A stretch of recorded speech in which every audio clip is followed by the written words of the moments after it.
இது என்ன பழம்னு உங்களுக்கே தெரியும். நம்ம ஊர்களில் அதிகமாக கிடைக்கக்கூடிய பழங்களில் இந்த பப்பாளி பழமும் ஒன்று. எல்லா நேரங்கள்லையும் கிடைக்கக்கூடியது. மற்ற பழங்கள்லாம் அந்தந்த பருவ காலங்களில் மட்டும்தான் கிடைக்கும். ஆனால் பப்பாளி பழம் மட்டும் எல்லா நேரங்கள்லேயும் கிடைக்கும். பாருங்கள், இந்த பப்பாளியில் எனக்கு தெரிஞ்சு ஒரு 50 வகைக்கு மேலே இருக்குது.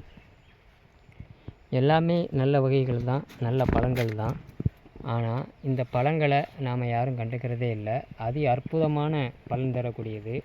இந்த பழம் மரமாக இருக்கட்டும், இந்த தண்டாக இருக்கட்டும், பாருங்கள், இந்த இலையாக இருக்கட்டும், இந்த பிஞ்சாக இருக்கட்டும், இந்த பப்பாளி காயிலிருந்து ஒரு பால் வரும். அந்த பால் கூட நல்ல ஒரு மருத்துவ பலனை தரக்கூடியது. இந்த பிஞ்சு அது தரக்கூடியது. அவ்வளோ அற்புதமாக இருக்கும்.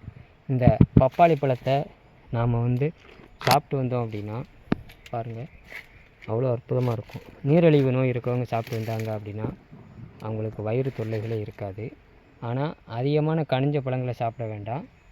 நல்ல ஓரளவுக்கு ஒரு 70-80% பழுத்த பழங்களை நீங்கள் கொஞ்சம் ஓரளவு கடித்து மென்று சாப்பிட்ற அளவுக்கு நீங்கள் பறித்து சாப்பிடுங்க. பயன்பெறுங்க. வேண்டுகிறேன்.